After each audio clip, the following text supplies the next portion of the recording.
العالمين والصلاة والسلام على سيد الأنبياء والمرسلين وعلى آله وصحبه أجمعين أما بعد أعوذ بالله من الشيطان الرجيم بسم الله الرحمن الرحيم المال والبنون زينة الحياة الدنيا والباقيات الصالحات خير عند ربك ثوابا وخير املا صدق اللہ العظیم۔ بزرگان ملت، برادران اسلام، ابھی آپ کے سامنے جو آیت کریمہ میں نے پڑھی ہے وہ سورہ کہف کی آیت ہے۔ اللہ جل شانہ نے اس میں دو حقیقتوں کا تذکرہ کیا ہے جس کو ہم کو اور آپ کو سمجھنا چاہیے اور اسی اعتبار سے اس کی قدر کرنا چاہیے۔ اللہ نے ہم کو اور آپ کو بے شمار نعمتوں سے نوازا ہے۔ کچھ نعمتیں ایسی ہیں جو ہم اپنی آنکھوں سے دیکھتے ہیں، کانوں سے سنتے ہیں، دل و دماغ سے سوچ کر سمجھ لیتے ہیں، اور اللہ کی کچھ نعمتیں ایسی ہیں جو ان حواس کے ذریعے سے ہم کو نہیں معلوم ہوتی، لیکن اللہ کے نبیوں اور رسولوں نے بتایا کہ یہ اللہ کی بہت بڑی نعمت ہے۔ مثال کے طور پر دنیا میں ہم آتے ہیں تو مال ہے، اولاد ہے، یہ پوری کائنات اللہ کی ایک نعمت ہے، لیکن اللہ نے جس ایمان کی دولت سے ہم کو اور آپ کو نوازا ہے، جن اعمال صالحہ کی توفیق اللہ نے ہم کو دی ہے، وہ بھی ایک عظیم نعمت ہے، اور وہ اتنی بڑی نعمت ہے کہ وہ دنیا میں بھی کام آئے گی، میدان محشر میں بھی کام آئے گی، عالم برزخ میں بھی، اور پھر کیا ہے اس کی بنیاد پر اللہ تعالیٰ مزید نعمتوں سے نوازیں گے۔ اسی طرح سے کچھ کو ہم دنیاوی نعمت سمجھتے ہیں اور کچھ کو اخروی نعمت سمجھتے ہیں۔ دنیا اگر فانی ہے تو دنیا کی ساری نعمتیں فانی ہیں، کل من علیہا فان، کہ اس زمین پر جتنی چیزیں ہیں سب فنا ہونے والی۔ وَيَبْقَى وَجْهُ رَبِّكَ ذُو الْجَلَالِ وَالْإِكْرَامِ، صرف ایک ذات ہے جو اول اور آخر ہے، جس کو کبھی فنا نہیں ہے، وہ اللہ جل شانہ کی ذات ہے۔ تو پتہ یہ چلا کہ دنیا میں جتنی چیزیں ہیں اگر سب فانی ہیں تو مال اور اولاد کو اللہ نے کہا المال والبنون زینت الحیات الدنیا، کہ مال اور اولاد دنیاوی زندگی کی رونق ہیں، دنیاوی زندگی کے زیب و زینت کے سامان ہیں۔ اگر دنیا فانی ہے تو اس کی چمک دمک بھی فانی ہے، اس میں جو چیزیں اللہ نے زینت کے لیے بنایا ہے وہ بھی فانی ہے۔ اِنَّا جَعَلْنَا مَا عَلَى الْأَرْضِ زِينَةً لَهَا لِنَبْلُوَهُمْ أَيُّهُمْ أَحْسَنُ عَمَلًا، اللہ کہتے ہیں اس پوری کائنات میں زمین پر جو چیزیں ہم نے تم کو دی ہیں، چاہے وہ پہاڑ ہوں، چاہے وہ باغات ہوں، چاہے وہ پھل ہوں، پھول ہوں، دریا ہوں، یہ تمام چیزیں ہم نے اس کائنات کے زیب و زینت کے لیے بنایا ہے، لیکن تمہارا اس میں امتحان ہے۔ ہم آزما کے دیکھنا چاہتے ہیں کہ انہی ظاہری نعمتوں میں تم کھو کے رہ جاتے ہو، نعمت دینے والے کو بھول جاتے ہو، یا نعمت دینے والے کو یاد کر کے اس کے حقوق کو ادا کرتے ہو۔ تو پتہ یہ چلتا ہے کہ کچھ دنیاوی نعمتیں ہیں، کچھ اخروی نعمتیں ہیں، اور یقینی طور پر آخرت کے بارے میں اللہ نے کہا وَالْآخِرَةُ خَيْرٌ وَأَبْقَىٰ، آخرت جو ہے سب سے بہتر چیز ہے، اور وہاں کی ساری چیزیں پائیدار اور باقی رہنے والی ہیں۔ تو اگر کوئی نعمت اخروی ہوگی تو یقیناً اس کا فائدہ ہم کو ہمیشہ ہمیشہ ملے گا۔ تو اللہ کہتے ہیں المال والبنون زینت الحیات الدنیا والباقیات الصالحات خیر عند ربک ثوابا وخیر املا، مال اور اولاد دنیا کی زیب و زینت ہیں، دنیا کی رونق ہیں، اور وہ نعمتیں، وہ اخروی نعمتیں جو ہمیشہ باقی رہنے والی ہیں، اللہ کہتے ہیں وہ بہتر ہے، اجر و ثواب کے اعتبار سے بھی اور مستقبل کے اعتبار سے، آرزو اور تمنا کے اعتبار سے بھی وہ پائیدار اور باقی رہنے والی۔ یقینی طور پر اگر ان نعمتوں کو ہم حاصل کریں اور اس کو اسی اعتبار سے اس کی حیثیت کو تسلیم کریں تو یقینی طور پر اللہ تعالی ہم کو بڑی بڑی نعمتیں دیتے ہیں۔ اللہ کے رسول صلی اللہ علیہ وسلم نے جہاں یہ فرمایا ہے کہ کسی چھوٹے سے چھوٹے گناہ کو چھوٹا مت سمجھ، ایسے ہی اللہ کے رسول نے ایک حدیث میں فرمایا کہ چھوٹی نیکی کو بھی چھوٹی مت سمجھ، وہ چھوٹی نیکی تمہارے لیے بہت بڑی بڑی نیکیاں لے آئے۔ ایک یمن کے بہت بڑے عالم گزرے ہیں، ان کے بارے میں آتا ہے کہ ابتدا میں غریب گھرانے کے تھے، انہوں نے پڑھا لکھا نہیں، اور جو آدمی پڑھا لکھا نہیں رہتا ہے اس کو کام بھی ایسے ہی ملتا ہے، کہیں گئے تو ہوٹل میں کام مل گیا، برتن دھلتے تھے، کھانا لگاتے تھے، کچھ دنوں تک کام کرتے رہے تو وہاں ایک صاحب سے ملاقات ہوئی، اور ملاقات میں انہوں نے ان کو ایک کتاب ہدیے میں دی، چھوٹی سی کتاب ہے، اس کو پڑھ لینا۔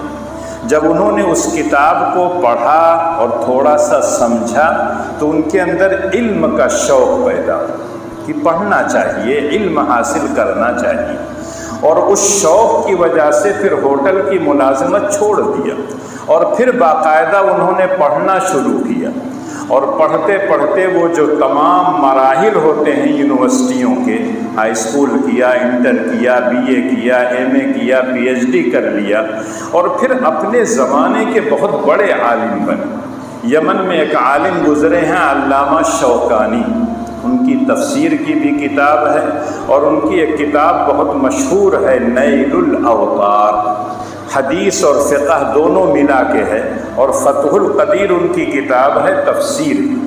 بعض لوگ کہنے لگے یہ تو امام شوکانی سے بھی بڑے عالم، اگر دیکھا جائے تو چھوٹی سی نیکی تھی، اگر اس آدمی نے ان کو وہ کتاب ہدیے اور تحفے میں نہ دیا ہوتا جس کو پڑھنے کے بعد ان کی زندگی کے اندر انقلاب آیا تھا تو شاید ہوٹل ہی میں رہ جاتے اور کام کرتے رہتے، اس دنیا میں تو کسی طرح سے گزر جاتا، لیکن جب اس دنیا میں جاتے تو جب علم نہیں تھا تو یقینی طور پر علم کے مطابق عمل بھی نہیں رہے، تو یقیناً ان کو احساس ہوتا کہ اللہ نے بہت بڑی نعمت سے مجھ کو محروم کر دیا، تو کسی حقیر نعمت کو بھی حقیر نہیں سمجھنا چاہیے، اس کو اہمیت دینا چاہیے۔ اندور آپ کے ہندوستان میں ہے، مدھیہ پردیش کا ایک شہر ہے، بہت مشہور ہے صفائی ستھرائی میں بھی ایک مرتبہ گیا تھا، تو یقینی طور پر بہت صاف ستھرا شہر ہے۔ وہاں ایک غیر مسلم تھا اور ایک مسلمان تھے، دونوں کی دوستی آپس میں تھی، دونوں ساتھ میں رہتے تھے، ادھر ادھر جاتے تھے۔ تو وہ غیر مسلم بتاتا ہے کہ میں موٹر سائیکل چلا رہا تھا، میرے پیچھے میرا وہ دوست بیٹھا ہوا تھا، اور وہ دوست چلتے چلتے، میں موٹر سائیکل پوری رفتار سے چلا رہا تھا، اچانک اس نے کہا روکو روکو، میں نے روک دیا، وہ اتر کے گیا اور راستے میں ایک پتھر پڑا ہوا تھا، اس پتھر کو راستے سے ہٹا کے چلا آیا، تو میں نے کہا کیا کرنے گئے تھے؟ تو کہا راستے میں ایک پتھر تھا، ہو سکتا ہے کسی کو ٹھوکر لگ جاتی، کوئی آدمی نہ دیکھتا ٹکرا کے گر جاتا، اس کو تکلیف ہوتی، میں اس پتھر کو ہٹانے کے لیے گیا تھا۔ تو وہ ہندو دوست کہتا ہے کہ یہ تمہارا کام نہیں تھا، یہ تو روڈ والوں کا کام ہے، میونسپلٹی کے لوگوں کا کام ہے، صفائی کے جو کرمچاری ہیں ان کا کام ہے، جو سڑکوں پر جھاڑو لگاتے ہیں، سڑکوں کو صاف کرتے ہیں، یہ تمہارا کام نہیں ہے۔ تو اس مسلمان دوست نے اس سے کہا کہ ہمارے پیارے نبی صلی اللہ علیہ وسلم نے کہا اماطۃ الاذی عن الطریق صدقہ، راستے سے تکلیف دہ چیز کو ہٹانا یہ صدقہ ہے، باعث ثواب ہے۔ وہ غیر مسلم کہتا ہے کہ اس ایک جملے نے جو نبی اکرم صلی اللہ علیہ وسلم نے اپنی زبان سے کہا تھا، اور اس مسلمان دوست نے مجھ کو بتایا کہ راستے سے تکلیف دہ چیزوں کو ہٹا دینا، پتھر ہٹا دینا، کانٹا ہٹا دینا، کوئی چیز پھسل کے گرنے والی ہے اس کو ہٹا دینا، کوئی گڈھا ہو اس کو پاٹ دینا تاکہ آنے جانے والوں کو تکلیف نہ ہو، میرے نبی نے کہا ہے کہ یہ باعث اجر و ثواب ہے، اس لیے میں اترا تھا اور اس کو ہٹایا۔ اس نے کہا اس ایک جملے نے میری دنیا بدل دی۔ اور پھر میں نے اسلام کا اور مطالعہ کرنے لگا تو پتہ چلا کہ اسلام میں خوبیاں ہی خوبیاں ہیں، اور میں نے اسلام قبول کر لیا۔ چھوٹی سی ایک نعمت اس نے کیا تھا کہ راستے سے ہٹا دیا تھا، اور جب پوچھا اس نے تو کہا کہ یہ میرے پیارے نبی کا قول ہے جو رحمت للعالمین بنا کے دنیا میں بھیجے گئے تھے، جو سب کے لیے رحمت بنا کے بھیجے گئے تھے، انہوں نے کسی کو تکلیف نہیں دیا تھا، اپنی امتیوں سے انہوں نے کہا کہ ایسا کام کرو گے تو اللہ تعالیٰ تمہیں اجر و ثواب سے نوازے گا۔ کہتا ہے کہ میری زندگی میں انقلاب آ گیا، اور پھر میں اسلام کو قبول کر لیا، اور پھر اس کی اور اچھائیوں کو میں دیکھنے لگا۔ ہم آپ اپنے آپ کو خاندانی مسلمان کہتے ہیں، کبھی کبھی راستے سے گزرتے ہیں، کانٹا پڑا رہتا ہے، پوری کا ہے جھاڑ پڑی رہتی ہے کانٹوں کی، لیکن کبھی توفیق نہیں ہوتی۔ اگر یہی توفیق ہو جائے جس کو ہم چھوٹی سی نعمت سمجھ رہے ہیں، تو یہ چھوٹی سی نیکی بہت بڑی نیکیاں لے آتا ہے۔ اگر انقلاب زندگی میں پیدا کرنا ہو تو یہ چھوٹی چھوٹی جو اللہ کے رسول صلی اللہ علیہ وسلم کی سنتیں ہیں، اگر ہم لوگ اپنا لیں اور اس کو اپنی زندگی میں عمل کے طور پر لے آئیں، آپ یقین کیجئے کہ اس وقت دوسروں سے کہنے کی ضرورت نہیں ہے، اچھائیاں خود بتاتی ہیں کہ میں اچھا ہوں۔ اللہ کے رسول صلی اللہ علیہ وسلم کا ارشاد ہے الایمان بضع و ستون شعبہ، بعض روایتوں میں ہے بضع و سبعون شعبہ، کہ ایمان ایک درخت ہے، اس کی بہت سی شاخیں۔ کسی حدیث میں اللہ کے رسول نے کہا 76، اور کسی میں کہا 67۔ 67 و ستون یا 67 و سبعون، تو اس سے پتہ چلتا ہے کہ 76 یا 67 کیا ہے، اللہ کے رسول نے کہا اس کے شعبے ہیں، اور سب سے افضل جو شاخ ہے لا الہ الا اللہ، کلمہ شہادت کو پڑھنا، لا الہ الا اللہ محمد الرسول اللہ، اللہ کی وحدانیت کا اقرار کرنا، رسول اکرم صلی اللہ علیہ وسلم کی رسالت کا اقرار کرنا، یہ ایمان کا اعلیٰ شعبہ ہے۔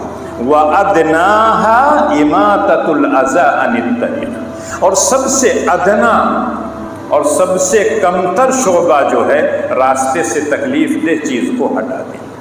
تو پتہ چلتا ہے کہ راستے سے تکلیف دہ چیز کو ہٹانا یہ ایمان کے شعبوں میں سب سے کمتر شعبہ ہے۔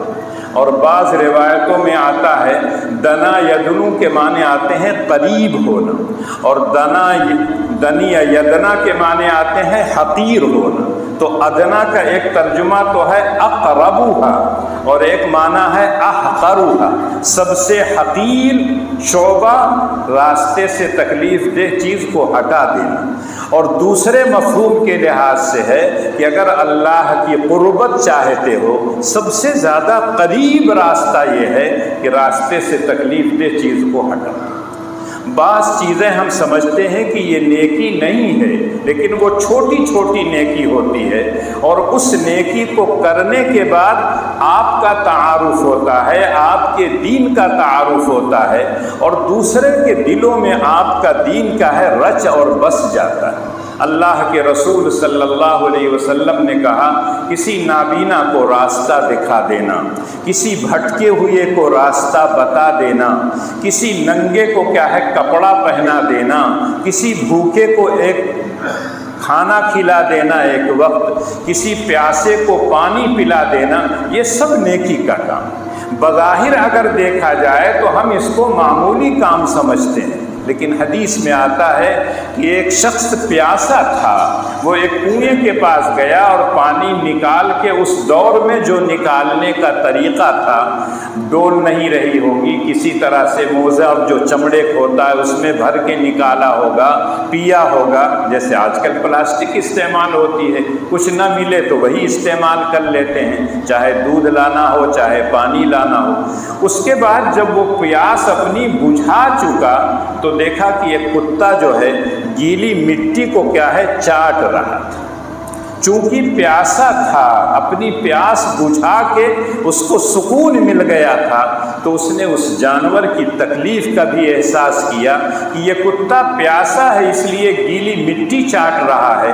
پھر اس نے پانی نکالا اور اس کتے کو پلا دیا۔ اللہ کو یہ ادا اتنی پسند آئی کہ اللہ نے اس کے تمام گناہوں کو بخش دیا۔ تو پتہ یہ چلتا ہے کہ اگر جانوروں کے ساتھ بھی حسن سلوک کریں، جانوروں کو بھی آرام پہنچا دیں، تو اس کی وجہ سے اللہ خوش ہو جاتے ہیں، اور جب وہ خوش ہوتا ہے تو ساری نعمتیں آپ کو مل جاتی ہیں۔ ایک شخص نے بلی پالا تھا، نہ اس کو کھلاتا تھا نہ پلاتا تھا، نہ چھوڑ دیتا تھا کہ جاؤ تم اپنی غذا خود حاصل کر لو، ہر وقت بند رکھتا تھا، اور اسی حالت میں دنیا سے وہ چلی گئی تو اللہ کے رسول نے کہا کہ اس نے اپنے لیے جہنم کے راستے کو قریب کر۔ ایک جانور کو آپ نے پالا تو اس کو کھلائیے پلائیے، اور نہیں پالتے ہیں تو کوئی بات نہیں، اللہ کی مخلوق ہے، اللہ کی زمین ہے، جہاں چاہے وہ جائے اور جیسے چاہے وہ غذا حاصل کر لیتی ہے۔ ابھی پچھلے ہفتے بتایا تھا کہ پرندے آشیانے سے نکلتے ہیں صبح کو اور شام کو ایک دم آسودہ ہو کر پیٹ بھر کر آتے ہیں۔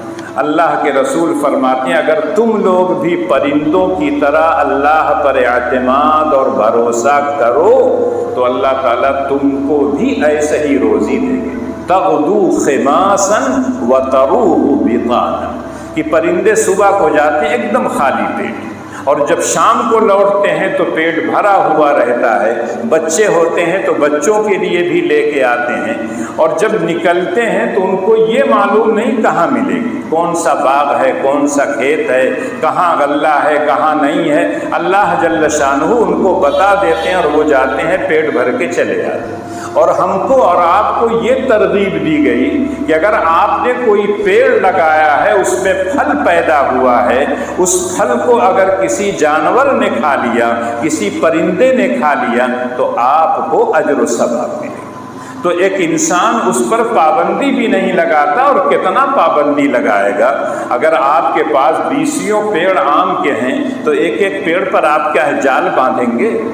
پرندے آتے ہیں اپنا پیٹ بھر کے چلے جاتے ہیں۔ گھروں میں پپیتا کا پیڑ رہتا ہے، پک جاتا ہے، پرندے آتے ہیں کھا کے چلے جاتے ہیں، بعض مرتبہ پتہ بھی نہیں چلتا آپ کو، اور جب آپ ایک توڑتے ہیں تب پتہ چلتا ہے تو آدھا کھا چکا ہے۔ تو اللہ کہتے ہیں کہ یہ تمام لوگوں کو اگر فائدہ پہنچایا جائے تو یقینی طور پر اللہ تعالیٰ وہ کرتے ہیں۔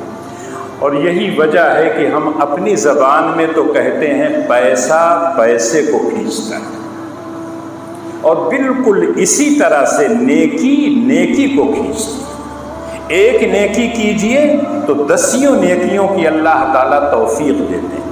اپنی زبان میں ہم کہتے ہیں چراغ سے چراغ جلتے ہیں۔ آج کے نوجوان لڑکے شاید نہ سمجھیں، لیکن ایک زمانہ تھا جب چولہا جلتا تھا ہم لوگوں کے گھروں میں، لکڑی سے پکتا تھا، تو پڑوس میں لے جا کے گوئٹھا دے دیتے تھے کہ رکھ دیجئے اپنے چولہے میں، اور جب آگ تیار ہو جائے گی تو ہم لے کے چلے جائیں گے۔ آج کے لڑکوں سے کہیے تو کہیں ماچس نہیں رہی گا، ان کے گھر میں بھیج دیے تھے، ماچس تو سب کے پاس ہے، جلا لیتے تھوڑا سا تیل ڈال کے، لیکن اس کی وجہ سے پڑوسیوں سے ایک تعلق اور لگاؤ پیدا ہوتا تھا۔ کوئی مہمان آ گیا تو دوڑتے نہیں تھے دکان، پڑوسی کے یہاں جاتے تھے، دودھ ہوتے دے دیجئے ایک مہمان آئے، تو وہ ایک کپ دودھ نہیں دیتا تھا، ایک گلاس دودھ نہیں دیتا تھا، پوری کی پوری کیا ہے وہ پتیلی اٹھا کے دے دیتا تھا جس میں دودھ رہتا تھا۔ تو وہ جو اخلاص، جو تعلق، جو لگاؤ تھا، اس کی وجہ سے معاشرے کے اندر ایک طرح کا سکون تھا، اور یہی وجہ ہے کہ جب ایک نیکی کا کام کرتے ہیں تو دوسری نیکیاں کیا ہے اللہ تعالیٰ اس کی توفیق دیتے ہیں۔ بظاہر ہم چھوٹی سمجھتے ہیں لیکن وہ چھوٹی نہیں رہتی۔ ابھی آپ سے بتایا کہ راستے سے تکلیف دہ چیز کو ہٹا دیا تھا، اور جب اپنے دوست سے بتایا کہ یہ میرے نبی کا فرمان ہے اس لیے مجھ کو اس پر عمل کرنا تھا، تو یہی چھوٹی سی نیکی اس کے اسلام لانے کا سبب بن گیا۔ کتے کو پانی پلا دیا، اس کے سارے گناہ معاف ہو گئے، اور نیکی باقی رہتی ہے۔ ما عندکم ینفد وما عند اللہ باق۔ آپ جو کچھ کھاتے ہیں، پیتے ہیں، پہنتے ہیں، سب یہاں ختم۔ جو اللہ کے راستے میں خرچ کر دیا وہی اللہ کے بینک میں آپ کے نام سے جمع ہو گیا۔ اور یہی وجہ ہے کہ انسان سمجھتا ہے کہ میرے پاس جو مال ہے اس کو زیادہ سے زیادہ جمع کر لیں۔ انسان کہتا مالی مالی مالی، ہائے مال ہائے مال، سامنے سے پیچھے سے دائیں سے بائیں سے ہر طرف سے مال ہی مال وہ چاہتا ہے۔ اور آج تو دیکھا جائے تو ہر آدمی ارب پتی اور خرب پتی بننا چاہتا ہے، اور نہ جانے کیسے کیسی چیزیں شروع کر دیتا ہے۔ اتنے پیسے دے دو، اتنا مہینے میں تم کو ملتا رہے۔ کچھ مہینہ ملا، اس کے بعد پتہ چلا سب غائب۔ تب کہتے ہیں ارے 2 کروڑ دے دیا تھا، 50 لاکھ دے دیا تھا۔ اس وقت کسی سے نہیں پوچھا کہ یہ جائز بھی ہے یا نہیں، جس کو میں دے رہا ہوں وہ قابل اعتماد بھی ہے یا نہیں، لیکن پیسے سے اتنی محبت تھی کہ اس پیسے کو دے کے پیسہ کھینچنا چاہتے تھے۔ لیکن آپ اگر نیکی کریں گے تو وہ نیکیوں کو بھی لے آئے گے۔ ایک نیکی کریں گے تو دوسری نیکی کی توفیق ہوگی، دوسری کریں گے تو تیسری کی توفیق ہوگی۔ اللہ کہتے ہیں ما عندکم ینفد، تمہارے پاس قارون کا اگر خزانہ بھی ہو وہ بھی ختم ہو جائے گا۔ وما عند اللہ باق، اور اللہ کے پاس جو تمہارا اجر و ثواب ہے وہ ہمیشہ ہمیشہ باقی رہے گا۔ جب جاؤ گے تو اس کے بدلے تمہیں جنت کی نعمتیں ملیں گی۔ انسان دنیا میں رہتے ہوئے یہ سمجھتا ہے کہ جو میرے پاس ہے وہ میرا ہے۔ اللہ کے رسول کہتے نہیں، تمہارا تو صرف وہ مال ہے جس کو تم نے کھا لیا اور کھا کے ہضم کر کے کیا ہے نکال دیا، اور وہ مال جس کو تم نے لباس کی شکل میں پہن لیا اور اس کو بوسیدہ کر دیا وہ ہے، اور تیسرا وہ ہے جو اللہ کے راستے میں تم نے خرچ کیا اور اس کے بدلے اللہ تعالیٰ تم کو اجر و ثواب دے۔ تو جو وہاں ہے وہ تو باقی رہنے والا ہے، اس میں اللہ مزید کا ہے بڑھا کے دیں گے۔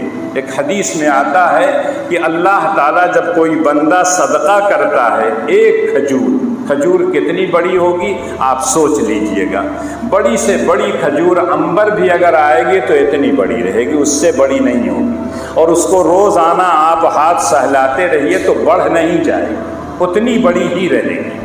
اللہ کے رسول فرماتے ہیں کہ جو تم صدقہ کرتے ہو ایک کھجور، اللہ تعالیٰ اس کی پرورش، اس کو پالتے ہیں، پوستے ہیں، اور وہی ایک کھجور پہاڑ کے برابر اللہ تعالیٰ کر دیتے ہیں۔ یہاں رہتے ہوئے انسان سوچ نہیں سکتا کہ کیسے اس کھجور کو اللہ نے، تو اللہ کے رسول نے مثال دے کے سمجھایا، اونٹنی جب بچہ دیتی ہے اس کا بچہ چھوٹا سا رہتا ہے۔ ہمارے یہاں گائے ہے، بھینس ہے، بکری ہے، جب بچہ دیتی ہیں تو چھوٹے چھوٹے رہتے ہیں، خود سے چل بھی پھر نہیں سکتے ہیں، لیکن جب اس کی دیکھ ریکھ آپ کرتے ہیں، جب وہ جوان ہو جاتا ہے، اونٹ کا بچہ، اونٹنی کا بچہ، بکری کا بچہ، گائے کا بچہ، بھینس کا بچہ، تو آپ دیکھتے ہیں کہ طاقتور ہو جاتا ہے۔ اللہ کے رسول صلی اللہ علیہ وسلم نے فرمایا جیسے تم اونٹ کے بچے کو پالتے ہو، بکری کے بچے کو پالتے ہو، اللہ تعالیٰ تمہارے صدقے کے کھجور کو پالتا ہے اور پالنے کے بعد پہاڑ کے برابر کر دیتا ہے۔ ایک حدیث میں آتا ہے اتقوا النار ولو بشق تمرہ، جہنم سے بچو، اپنے آپ کو بچاؤ، اپنی اولاد کو بچاؤ، اپنے متعلقین کو بچاؤ۔ اللہ کے رسول نے کہا اگر کھجور کے ایک ٹکڑے سے ہو تب بھی جہنم سے اپنے آپ کو بچانے کی کوشش کرو۔ اشارہ ہے کہ اگر کھجور کا ایک ٹکڑا آپ اللہ کے راستے میں دیں گے تو اللہ تعالیٰ خوش ہوں گے، اور جب اللہ خوش ہوں گے تو یقینی طور پر جہنم میں تم نہیں جاؤ گے بلکہ جنت میں جاؤ گے۔ مشہور واقعہ ہے کہ اللہ کے رسول نے ایک مرتبہ اپیل کی کہ اسلام کو پیسوں کی ضرورت ہے۔ حضرت ابو بکر، حضرت عمر، حضرت عثمان، حضرت عمر رضی اللہ تعالیٰ عنہ کے دل میں یہ خواہش تھی کہ حضرت ابو بکر ہر کام میں مجھ سے آگے رہتے ہیں، آج تو میں کوشش کر کے ان سے آگے بڑھ جاؤں۔ بڑی خوش اللہ کے رسول کی مجلس سے نکلے، گھر آئے تو کہا کہ سارے سامان کو 2 حصوں میں بانٹ، جھاڑو، پتیلی، پتیلا، بستر، چادر، سب غلہ جو کچھ بھی ان کے یہاں تھا سب آدھا آدھا کیا، اور آدھا سامان لے کے اللہ کے رسول صلی اللہ علیہ وسلم کی مجلس میں حاضر ہوئے۔ بڑے خوش تھے کہ آج تو میں سارے صحابہ سے آگے بڑھ جاؤں۔ حسد نہیں تھا، یہ غبطہ کہلاتا ہے، رشک کہلاتا ہے۔ وَفِي ذَلِكَ فَلْيَتَنَافَسِ الْمُتَنَافِسُونَ۔ کسی آدمی کو اچھا کام کرتے ہوئے دیکھیں، آپ کی خواہش ہو کہ میں بھی وہ اچھا کام کروں۔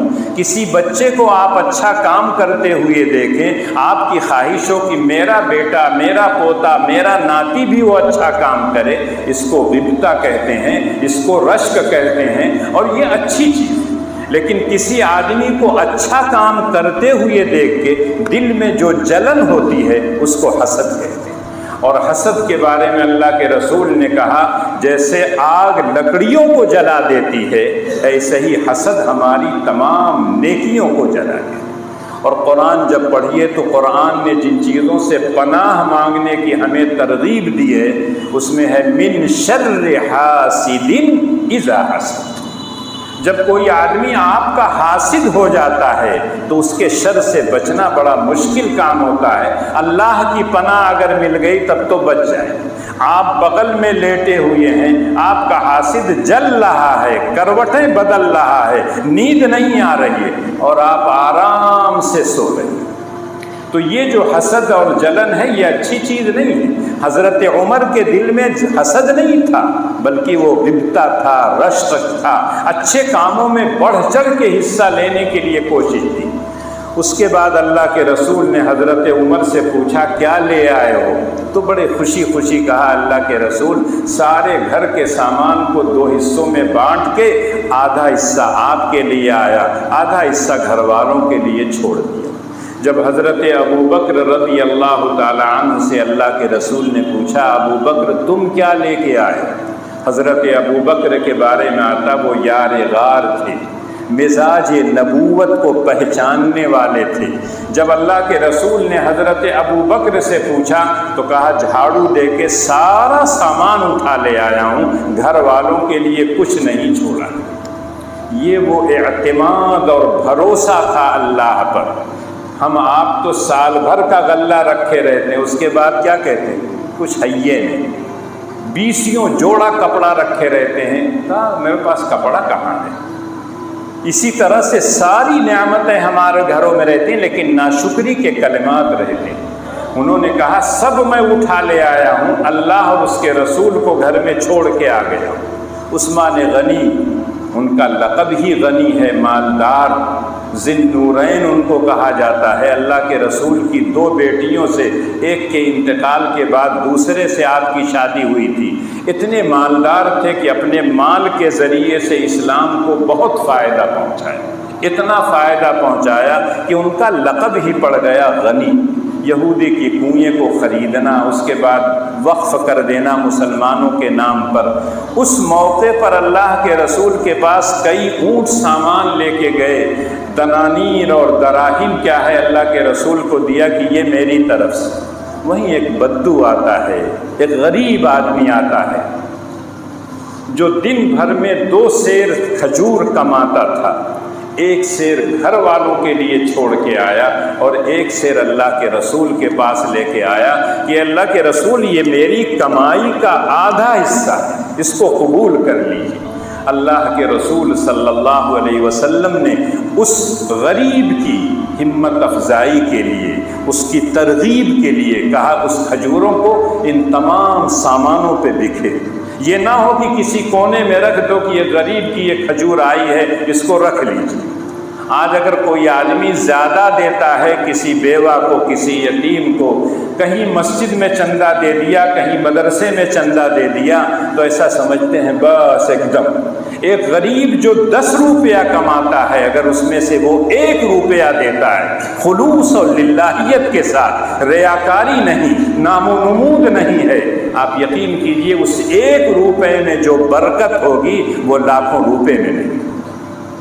اور یہی وجہ ہے کہ آپ کو اللہ نے اگر آنکھیں دی ہوں تو دیکھیے، جس زمانے میں لوگ خلوص کے ساتھ اپنی گاڑھی کمائی کسی نیک کام میں خرچ کرتے تھے تو اس نیک کام کے کرنے میں انسانوں کو رغبت ہوتی تھی، شوق پیدا ہوتا تھا۔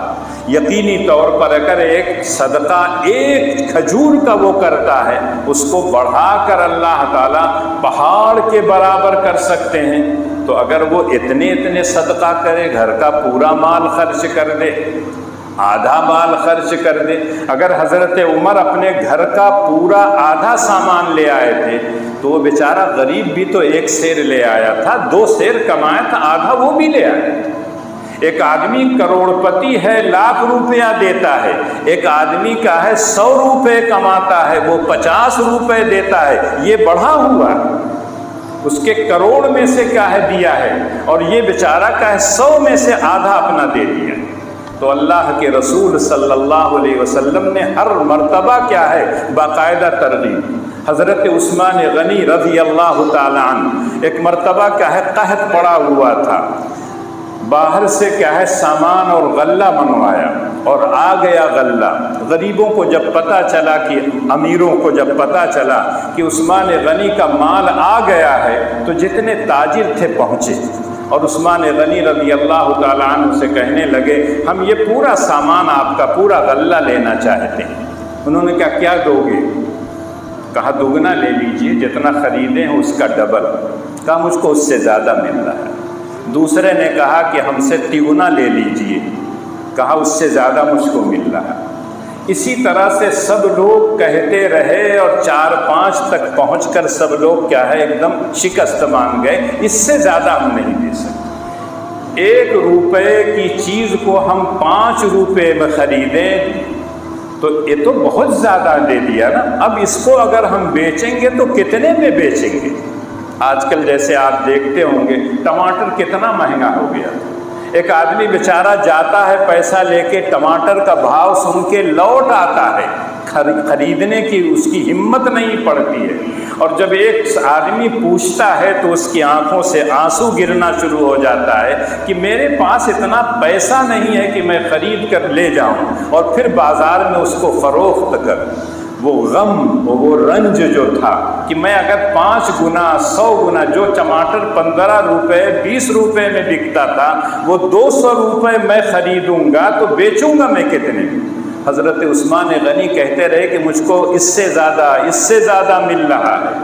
تو لوگوں نے کہا کون تاجر ایسا ہے مدینہ طیبہ میں اتنا ان کو دے رہا ہے؟ تو انہوں نے کہا میں بتاتا ہوں۔ اس کے بعد اپنے لوگوں سے کہا جاؤ غریبوں میں اس کو تقسیم کر دو، میرے مولا کا یہ وعدہ ہے من جاء بالحسنۃ فلہ عشر امثالها، ایک نیکی کرو 10 گنا میں دوں گا، اور اگر اخلاص اور للہیت ہو تو 700 گنا دوں گا میں۔ ایک دانہ خرچ کرو تو اللہ تعالیٰ اس کے بدلے میں 700 دانہ دیتے ہیں، یہ میرے رب کا وعدہ ہے۔ میں تو غریبوں کو دے کے مفت میں اس کے یہاں سے اجر و ثواب۔ ہم کو اس پر یقین نہیں ہوتا، ما عندکم ینفد وما عند اللہ باق۔ ہم تو یہ سمجھتے ہیں کہ جو ہمارے پاس ہے وہ ہمارا ہے۔ ایک مرتبہ اللہ کے رسول نے کہا تمہیں اپنا مال زیادہ محبوب ہے یا اپنے وارث کا؟ تو لوگوں نے کہا ہے اللہ کے رسول سب کو اپنا مال پسندیدہ ہے، محبوب سب سے زیادہ اپنا مال ہوتا ہے، وارث کے مال سے کس کو محبت؟ تو اللہ کے رسول نے کہا مال جانتے ہو تمہارا کیا ہے؟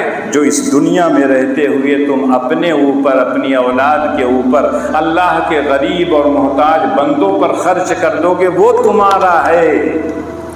اور جب یہ آنکھیں بند ہو جائیں گی روح نکل جائے گی، جو کچھ تمہارے جیب میں ہوگا، تمہارے کھاتے میں ہوگا، تمہارے گھر میں ہوگا، وہ تمہارا نہیں ہے، وہ تمہارے ورثہ ہے۔ آج انسان چاہتا ہے اولاد کے لیے کتنا جمع کر دے، اور اس کے لیے ایک ایک چیز کیا ہے وہ یہ کرتا ہے۔ حرام اور حلال کی بھی تمیز نہیں رہتی، جائز اور ناجائز کی بھی تمیز نہیں رہتی۔ اللہ کے رسول، اللہ، قرآن منع نہیں کرتے اولاد کے لیے آپ جمع کیجئے۔ خود بعض روایتوں سے پتہ چلتا ہے کہ اللہ کے رسول نے بھی ترغیب دی۔ جب یہ آیت نازل ہوئی لن تنالوا البر حتی تنفقوا مما تحبون، سب سے پسندیدہ چیز جب اللہ کے راستے میں خرچ کرو گے تب اجر و ثواب ملے گا مکمل، اور گھٹیا مال جو ردی ہے اپنے یہاں تو اچھا رکھ کے، اور جتنا ردی ہے سب فقیر اور غریب کو دے رہے ہیں تو اس پر اجر و ثواب نہیں ملے گا۔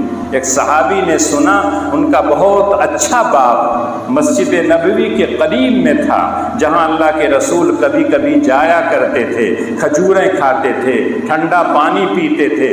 وہ آئے اور کہا کہ اللہ کے رسول پورا باغ میں اللہ کے راستے میں صدقہ کر رہا ہوں، قبول کر لیجیے۔ اللہ کے رسول صلی اللہ علیہ وسلم نے کہا نہیں، کہا آدھا، کہا نہیں، کہا 1/3۔ تو اللہ کے رسول نے کہا ٹھیک ہے، وَالثُّلُثُ كَثِيرٌ، 1/3 بھی بہت زیادہ ہے۔ اس لیے کہ اگر تم سارا مال اپنا کیا ہے اللہ کے راستے میں جلدی جلدی دے کے چلے گئے، اور تمہاری اولاد فقر و فاقہ کی زندگی گزارے، دوسروں کے سامنے ہاتھ پھیلائے، تو یہ اچھی بات نہیں۔ اور یہی وجہ ہے کہ اس زمانے میں جب لوگ حج کرنے کے لیے جاتے تھے تو کہتے تھے اللہ کا گھر دیکھنے جا رہے ہیں، وہاں کھانے پینے کا کیا سوال ہے، گھر سے کچھ لے جانے کی ضرورت نہیں۔ لیکن جب وہاں جاتے 1 وقت 2 وقت، 1 دن 2 دن، تیسرے دن ہاتھ پھیلاتے تھے، بھیا پیٹ خالی ہے، بھوکا ہوں، دے دیجئے۔ تو اللہ میاں نے کہا کُلُوا وَاشْرَبُوا وَلَا تُسْرِفُوا، اللہ کے گھر جا رہے ہو، اللہ کی عبادت کرنے جا رہے ہو، کھانے پینے میں کمی مت کرو، خوب کھاؤ خوب پیو۔ ایک چیز کا خیال رکھنا، اسراف مت کرنا، جائز کو ناجائز مت بنانا، ناجائز کو جائز مت بنانا، حلال کو حرام مت بنانا، حرام کو حلال مت بنانا۔ اور وہاں آنے کے بعد ہر وقت کھانے پینے کی فکر ہو، یہ بھی نہیں، کھانے کے وقت کھا لیجئے پھر عبادت کیجئے۔ تو اللہ اور اس کے رسول نے تو باقاعدہ ہم سے آپ سے کہا ہے کہ آپ اگر مال کو اکٹھا کرتے ہیں، رکھتے ہیں، اس میں کوئی قباحت نہیں، لیکن لوگوں کے حقوق کو ادا کرنا ضروری ہے۔ وَآتِ ذَا الْقُرْبَى حَقَّهُ وَالْمِسْكِينَ وَابْنَ السَّبِيلِ وَلَا تُبَذِّرْ تَبْذِيرًا، جتنے لوگوں کے حقوق ہیں اس حقوق کو ادا کرو، بیٹی کا حق، ماں کا حق، بہن کا حق، سب کے حقوق ادا کرو، پڑوسیوں کا حق، سارے حقوق ادا کرو، لیکن تم شیطانوں کی طرح کیا ہے اڑاؤ مت، اسراف مت کرو۔ ان المبذرین کانوا اخوان الشیاطین۔ تو پتہ چلتا ہے کہ اللہ نے جو دولت ہم کو دی ہے وہ یقینی طور پر اللہ کی بہت بڑی نعمت ہے، جس کو ہم آپ نعمت نہیں سمجھتے ہیں۔ چھوٹی چھوٹی نیکیاں وہ بہت بڑی بڑی نیکیوں کا سبب بنتی۔ اللہ کے رسول نے کہا افشوا السلام، سلام کو پھیلایا کرو، چاہے تم کسی کو پہچانو چاہے نہ پہچانو، مسلمان اگر نظر آ رہا ہے تو اس کو کہا کرو السلام علیکم ورحمۃ اللہ۔ اس سے پتہ چلتا ہے جب ایک آدمی سلام کرے گا، جس کو وہ سلام کرتا ہے جب وہ جواب دے گا، اس کو بھی نیکی ملی، اس کو بھی نیکی ملی، اور مزید اس نے اپنی طرف سے یہ عہد و پیمان کیا ہے کہ بھائی میں تمہارے لیے سلامتی کا پیغام لے کے آیا ہوں، تم کو ماروں گا نہیں، میں تم کو گالی میں نہیں دوں گا، تم سے جھگڑا میں نہیں کروں گا، اور آپ پہچان گئے کہ یہ اپنا بھائی مسلمان ہے تب تو ٹھیک ہے۔ اور دوسرے لوگ جو ہیں تو ان کے بارے میں قرآن کہتا السلام علی من اتبع الہدی، اے اللہ ان لوگوں پر ہدایت سلامتی نازل ہو جن کو آپ نے ہدایت کی توفیق دے دی ہے، ہدایت کے راستے پر چلنے لگے۔ ایک آدمی آپ سے ہاتھ اٹھا کے آداب کہتا، آپ بھی کہہ دیجیے بھیا سلام، بھیا سلام، کوئی بات نہیں ہے۔ لیکن جو جملے شرکیہ قسم کے ہیں اس کو کہنے کی ضرورت نہیں ہے۔ تو پتہ چلا کہ بظاہر اگر دیکھا جائے تو سلام کرنا اس کو نیکی لوگ نہیں سمجھتے ہیں۔ چھوٹے بچے اگر پہچان گئے، بڑے ابو سلام علیکم، چچا سلام علیکم، بھیا سلام علیکم، جس کو نہیں پہچانتے اس کو سلام نہیں کرتے۔ اسکول میں جو بچے پڑھتے ہیں ان کو دیکھ لیجیے ایسے ہی رہ جاتے ہیں۔ مدارس میں جو بچے پڑھتے ہیں جہاں سکھلایا جاتا ہے جس گلی سے گزریے تو اتنے سلام کی بوچھار پڑتی ہے کہ جواب دیتے دیتے آپ تھک جاتے ہیں، اتنی نیکیاں آپ کو ملی۔ اور اس وقت احساس ہوتا ہے کہ جہاں اس طرح کے مدارس اور مکاتب ہیں اور جہاں نہیں ہیں، دونوں جگہ آپ جائیے تو آپ کا اندازہ ہو جائے گا جہاں کوئی مکتب، کوئی مدرسہ نہیں ہے وہاں کوئی بچہ آپ کو سلام کرتا ہوا نہیں ملے گا، بلکہ اس کے زبان سے تو گالیاں سننے میں آئیں گی۔ اور جہاں اس طرح کی ہے سکھایا جاتا ہے، چاہے وہ مسجد میں چاہے وہ مدرسے میں، تو ہر طرف سے سلامتی ہی کا پیغام آتا ہے۔ اسی طرح سے کوئی بھوکا آدمی ہے، کوئی مسافر آدمی ہے، اس کو اگر آپ نے 2 روٹی کھلا دیا، اس کا پیٹ بھر دیا، ایک آدمی کے پاس کپڑا نہیں ہے آپ نے کپڑا دے دیا، یقیناً یہ سب نیکیاں ہیں۔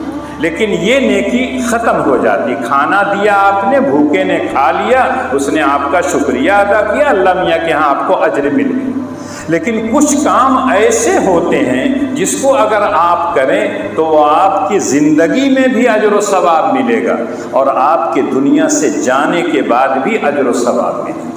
اللہ کے رسول فرماتے ہیں اذا مات ابن آدم انقطع عمله الا من 3 صدقة جاریہ او علم ينتفع به او ولد صالح يدعو له۔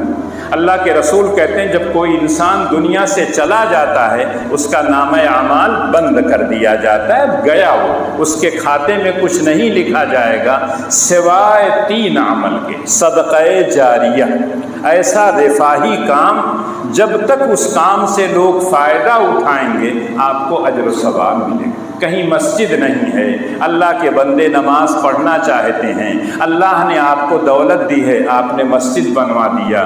کہیں ایسی جگہ ہے شہروں میں کہ بہت سے غریبوں کے پاس ٹھکانہ نہیں ہوتا ہے، اللہ نے آپ کو دولت دی ہے، آپ نے کچھ کمرے کچھ سرائے کے نام پہ بنا دیا، معمولی کرایہ لیتے ہیں اس کی صفائی ستھرائی کے لیے، جو آئے رہے وہاں آرام اور سکون سے 3 دن 10 دن 15 دن جو آپ کیا ہے نظام بناتے ہیں، تو آپ کو اس کا ثواب اس وقت تک ملے گا جب تک اس سرائے سے لوگ فائدہ اٹھائیں گے، جب تک اس مسجد میں نماز پڑھی جائے گی تب تک آپ کو اجر و ثواب ملے گا، چاہے آپ دنیا میں رہیں چاہے آپ دنیا میں نہ رہیں۔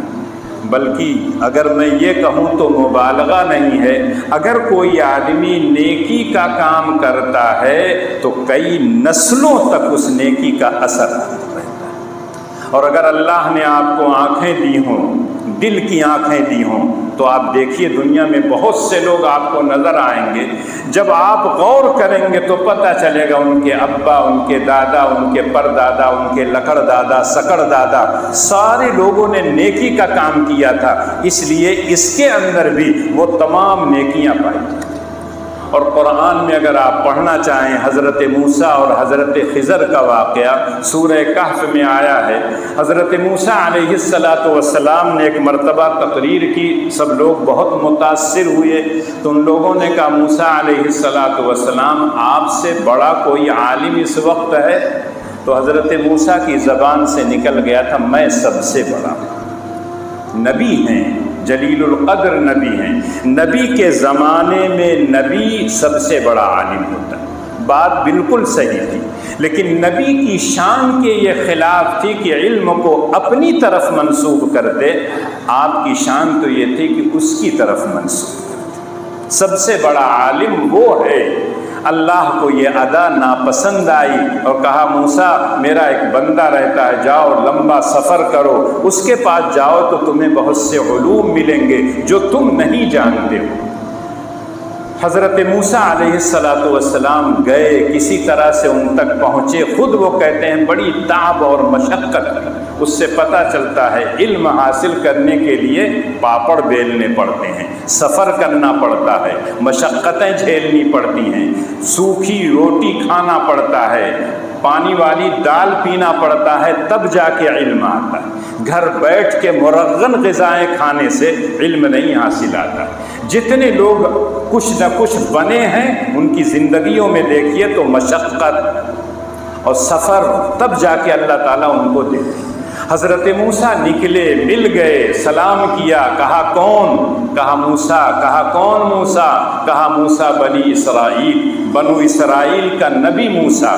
تو حضرت خضر نے کہا تم میرے پاس نہیں رہ سکتے، میں جو کام کروں گا تم روک ٹوک کرو گے، تو اس لیے تم میرے پاس نہیں رہ۔ تو ان کا نہیں، میں طے کر لیتا ہوں اور آپ کے کسی کام پہ میں ٹوکوں گا نہیں۔ اور 3 کام کیا انہوں نے جس پر حضرت موسیٰ علیہ السلام نے فوراً ٹوک دیا، اور تیسرے کے بعد انہوں نے کہا ھذا فراق بینی و بینک، جاؤ موسیٰ اپنا راستہ دو، تم سے کہا تھا تم میرے ساتھ نہیں رہ سکتے۔ جیسے نکلے، ایک کشتی سے پار ہونا تھا، دونوں آدمی سوار ہوئے، حضرت خضر نے اس کشتی کا ایک تختہ نکال دیا۔ حضرت موسیٰ نے کہا یہ کیا کیا بھیا؟